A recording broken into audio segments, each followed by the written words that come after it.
In a bold and unexpected move, Burkina Faso's military government under Captain Ibrahim Traoré has flat-out rejected a US deportation flight, refusing to accept dozens of African migrants sent back from America. This stunning act of defiance is sending shockwaves through international circles and raising one big question: is Africa finally pushing back against Western pressure? Stay tuned, because what's happening in Ouagadougou could mark a major shift in global power dynamics. Washington thought the runway lights were already on, didn't they? Just sign here, take these deportees, no questions asked. Everything was supposed to be smooth sailing. Then something happened that no one in the State Department saw coming. A public, televised, two-word slap from Ouagadougou. Slest non. It means, it's no. The Burkinabe junta called the deal indecent, a blatant breach of human dignity, and told the United States to find another continent for its unwanted migrants. One refusal, one visa counter shut down, and suddenly the story isn't just about paperwork or a minor diplomatic spat. No, it's about power, it's about pride, and it's about who truly gets to write the rules in 2025. How did tiny, landlocked Burkina Faso become the country dictating terms to a global superpower? And what does this pivotal moment reveal about the new, assertive mood sweeping across Africa? Stay with me, because the answers here are way bigger than just borders. Let's rewind a bit, shall we? Earlier this year, Washington quietly shopped around a standard, page-and-a-half memo to a handful of African capitals. The message was simple, yet loaded. Accept deportees we don't want, including non-nationals who have no ties to your country, and we'll discuss incentives. What kind of incentives, you ask? Well, we're talking cash, maybe some shiny new weapons, and of course, silence was absolutely required. It was a classic quid pro quo, designed to make America's migration problems disappear, neatly packaged and exported. Ghana reportedly signed on the dotted line. Rwanda said yes too. Uganda, South Sudan, Eswatini, ticket punched, they were in. These nations, perhaps seeing the short-term benefits or fearing repercussions, agreed to become way stations for people with no connection to their lands. But then, that same file, with its neat little proposal, landed on Foreign Minister Karamoko Jean-Marie Traoré's desk in Ouagadougou. And this is where the script flipped. Instead of the usual diplomatic "we'll study it and get back to you," which often means no, but nicely, Traoré did something truly audacious. He didn't just reject it quietly. He walked into the state TV studios and, in front of millions of viewers, metaphorically tore that memo to shreds. Indecent, he declared. Contrary to our dignity. He made it unequivocally clear. Burkina Faso is a land of dignity, not a dumping ground. That soundbite, that powerful declaration, ricocheted across the Sahel and shot straight into every phone on the continent. Why? Because nothing travels faster or resonates more deeply than a leader saying out loud what citizens have only dared to whisper in their homes. It was a moment of profound public defiance, and it sent a very clear message to Washington and beyond. Not all nations are willing to play ball in your game. Of course, Washington couldn't just let that public rejection slide, could they? Within 24 hours, the US Embassy in Ouagadougou hit back. Not with sanctions, not with a fiery press release, but with a quieter, arguably more insidious weapon. Visa services suspended. Suddenly, if you wanted a tourist, student, or business visa for the US, you couldn't just apply in your own capital. You'd have to book a 5-hour bus ride, or even longer, to neighboring Togo to submit your application. Burkina Faso officials were quick to label it what it felt like: blackmail. Washington, ever the master of diplomatic euphemism, called it logistical adjustments. But let's be real, either way, the message was crystal clear. Play ball with our deportation plans, or stand outside the velvet rope. You want to visit America? Then your government better cooperate. Except, the junta didn't just stand there, they doubled down. They subtly reminded Washington that more than half their citizens already travel on ECOWAS, Economic Community of West African States, passports, which grants them free movement across a huge chunk of West Africa. The implication was stark. They'll live without your lottery tickets, without your tourist visas. This wasn't just about a few cancelled trips, it was about national pride. Once again, the superpower's power move failed to bend knees.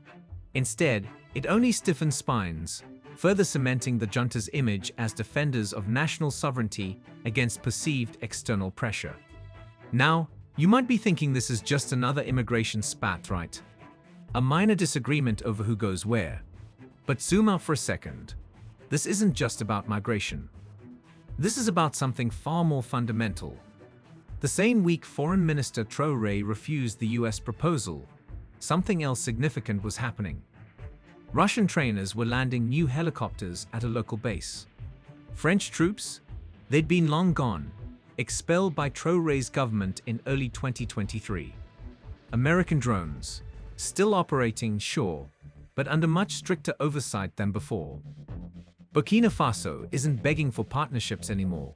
It's shopping for them like a discerning customer. Rejecting these deportees fits perfectly into this much bigger script. We decide who enters our country, who leaves, and whose flag flies on our soil. It's a powerful assertion of sovereignty, a declaration of independence from old colonial and neo-colonial models. And here's the kicker: capitals across Africa are watching. When one country dares to say no and, crucially, manages to keep the lights on, others start rehearsing the same line. Analysts are calling it sovereignty contagion, a ripple effect of self-assertion across the continent. But for the average citizen in Ouagadougou or Dakar, it's just Tuesday. It's the everyday reality of a new era where African nations are increasingly demanding respect and self-determination on the global stage. This isn't just a local incident, it's a symptom of a much larger shift. Add your voice to the total liberation of Africa by leaving a comment in the comments section below. Do not forget to like and subscribe for more informative videos like this one. Let's proceed. Let's talk about the uncomfortable truth here. Deporting a Somali, a Honduran, or a Haitian to a country they've never set foot in isn't just odd. It can very easily violate international law and basic human rights. Human rights lawyers and advocates have been sounding the alarm for years about the risks involved: statelessness, detention without appeal, and family separations that echo some of the darkest eras of human history. It's a messy, ethically dubious practice, often cloaked in legal jargon. Burkina Faso, for all its own domestic challenges and political complexities, wrapped its refusal in precisely that language: human dignity first. That phrase, human dignity, plays incredibly well. It resonates deeply at Friday prayers, in campus debates, and at opposition rallies. It's a universal concept that transcends political divides. And in this context, it exposes the uncomfortable truth that some Western migration fixes are really just about outsourcing suffering to the poorest nations. It's a way to clean up one's own backyard by dumping the trash in someone else's. By saying no, Ouagadougou, perhaps unexpectedly, turned itself overnight into the unlikely hero of migrant rights Twitter and a symbol of resistance against practices that many find morally reprehensible. To truly grasp the depth of this defiance, you need the backstory. You need to understand the historical chips that are on the table. France, the former colonial power, brutally colonized this patch of the Sahel, extracting cotton, labor, and resources, and leaving behind infrastructure and institutions that still, in many ways, point back to Paris. Then came the structural adjustment loans, often with strings attached that further indebted and constrained these nations. Later, anti-terror bases popped up, followed by drone surveillance, all under the guise of security, but often perceived as continued foreign presence and interference. Each phase, each shift, came with an implicit memo: sign here, accept our terms, fall in line. When Captain Ibrahim Traoré seized power in September 2022, He wasn't just another coup leader. He'd asked a simple, yet profound, question that many citizens had been asking for years. Where has all that compliance landed us? The answer was grim. Half the countryside outside government control, gold siphoned abroad to foreign entities, and Burkinabe soldiers dying with outdated gear while foreign forces patrolled their skies. The calculus for Traoré and his junta became clear. It was time to try something else. That something else now includes rejecting US deportees, welcoming Russian military drills, and renegotiating Chinese mine royalties. It's a bold, pragmatic strategy of mix and match, no permanent masters. History books might call it non-alignment. Street vendors and everyday citizens often call it common sense. It's a refusal to be pinned down by any single global power, and a determination to forge a path that prioritizes national interests, as they define them, above all else. Burkina Faso's refusal isn't happening in a vacuum. It lands amidst a flurry of no thank you messages echoing across the continent. Gabon just cancelled a French military accord. Niger told US troops to pack up and leave. South Africa filed a Gaza case at The Hague, challenging a global superpower. Even tiny Benin is reportedly renegotiating its oil contracts. Separately, these moves might look like random, isolated incidents, but together, they sketch a compelling, undeniable picture of a continent increasingly unwilling to serve as the world's back office, its dumping ground, or its geopolitical pawn. The deportee rejection is arguably the most citizen-facing of these stands. Why? Because everyone knows someone who tried for a visa, everyone has an opinion on migration, and the idea of one's homeland being used as a dumping ground for unwanted people, especially non-nationals, strikes a deep emotional chord.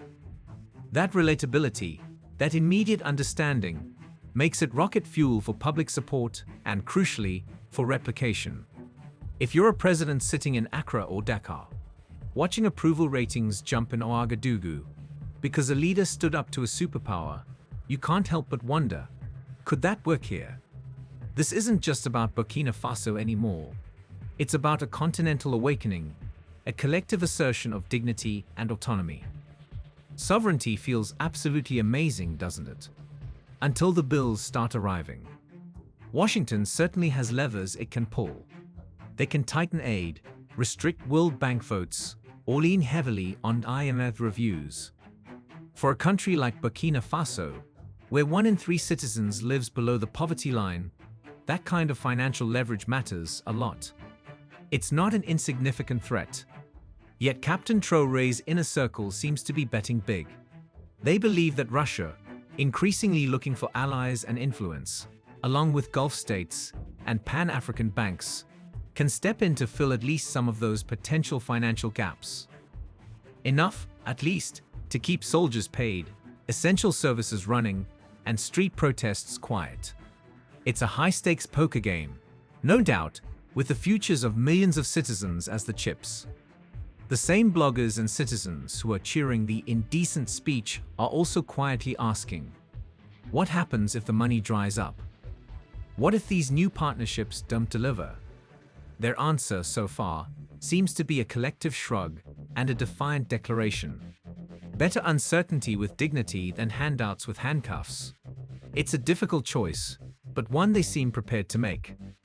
The superpower playbook, for a long time, has assumed that African capitals fundamentally fear exclusion. They've operated under the premise that these nations would always, eventually, come back to the table, desperate for Western aid and recognition. But Burkina Faso just called that bluff, loudly and publicly. Policy insiders in Washington are now reportedly scrambling, trying to figure out what went wrong. They say future memos for similar deals will likely carry sweeter upfront money, stricter non-disclosure agreements, and maybe even contingency plans for visa retaliation built right in. But the bigger and more profound lesson is reputational. The era of quiet deals, struck in smoky backrooms, is rapidly closing. A single televised refusal, amplified by social media, can ignite 1.4 billion phones across a continent. That means Washington, and indeed other global powers, must either front-load legitimacy into their dealings, meaning public debates, parliamentary votes, transparent aid, and genuine partnership, or they're going to find fewer and fewer takers for their proposals. Analysts are already predicting that Europe will face similar pushback once its own stalled deportation pacts inevitably resurface later this year. The Sahel, it seems, has just provided the template for saying none with unprecedented clarity and conviction. So, what is Burkina Faso's rejection? Is it just a one-off stunt by a junta desperate to court popularity and distract from domestic issues? Or is it the clear, resonant opening note in an African chorus demanding dignity-first diplomacy? The US visa counter in Ouagadougou is dark. The new helicopters are Russian, and the hashtag dignity not dumping is trending top 3 in 5 different countries. Washington's surprise is understandable. They built decades of policy around old, outdated scripts. But the new script emerging from Africa reads sovereignty, transparency, and respect. Whether that new script survives the next coup, the next famine, or the next gold price crash is, of course, uncertain. History rarely moves in perfectly straight lines. Yet moments like this, acts of public defiance and self-assertion, often echo much further and much longer than diplomats and policymakers initially expect. The question now, the one we all should be asking, is this: which African capital is preparing its own two-word reply, and which former colonial power will be forced to hear it next? Let me know your thoughts below, because this story is far from over.